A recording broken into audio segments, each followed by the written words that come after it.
Colorful spin tops have fascinated all of us in our childhood days. A top spinning fast stays upright for a considerably long time, balanced on a very small, sharp tip. No way can we ever get a stationary top stay upright like that. This suggests that a rotating top acquires some property which helps the top to stay upright. Let us talk about this property called angular momentum. Usually, when we think of rotation, we think of a solid object rotating about a fixed axis. For example, a merry-go-round, propeller of a helicopter, etc. However, we need to broaden our concept of rotation. This car is moving on a straight road with linear momentum p. It is therefore in linear motion. Let us observe the same motion with respect to an observer standing at any point O called the origin. With respect to this point O, the position vector of the car is r. We can see that although the car moves in a straight line, its position vector r rotates around O. So, we can say that the car undergoes angular displacement with respect to O. Thus, the same car can be attributed rotation with respect to the observer at O. We can therefore conclude that any moving object can be attributed rotation with respect to some fixed point or axis. The object is then said to possess angular momentum about that fixed point. The car therefore has angular momentum with respect to the observer. But what is angular momentum? Angular momentum for a single particle is defined as the moment of linear momentum. It is a vector quantity whose symbol is L. According to this definition, at position A, the angular momentum of the car about O is given by vector L is equal to vector R cross vector P. To find the direction of the angular momentum, vector L, we slide vector P until its tail is at O. Then we use the right-hand rule for vector cross products, sweeping the fingers from vector R to vector P. The outstretched thumb then shows the direction of angular momentum. The direction of the angular momentum vector is always perpendicular to the plane formed by the position vector r and linear momentum vector p.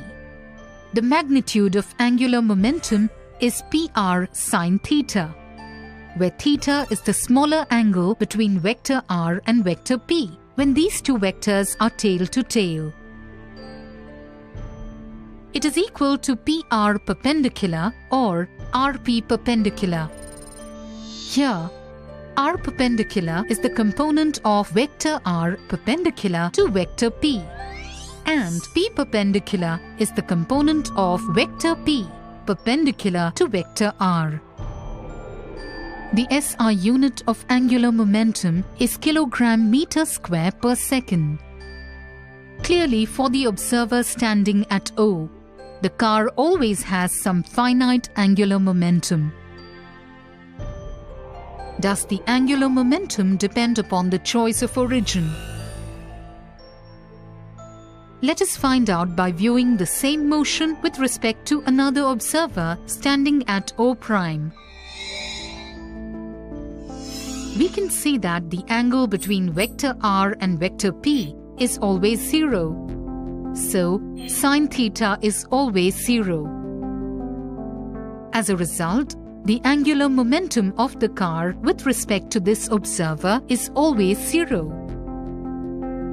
Thus, the angular momentum of the same car with respect to two observers standing at different points is different. Since the angular momentum depends upon the choice of reference point, it is not an intrinsic property of the object, unlike linear momentum.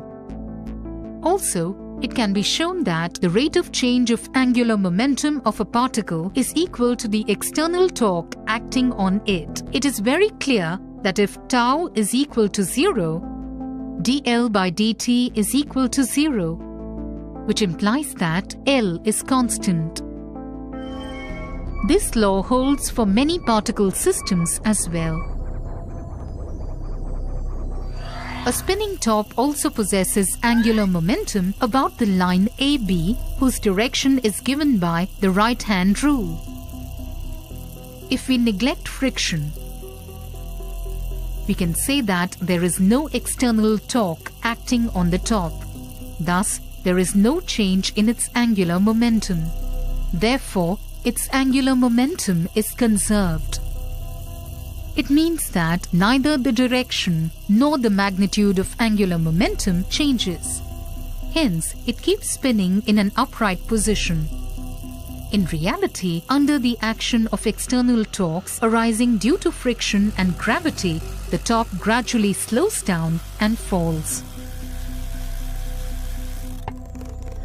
Summary: any moving object can be attributed rotation with respect to some fixed point or axis. The object is then said to possess angular momentum about that fixed point.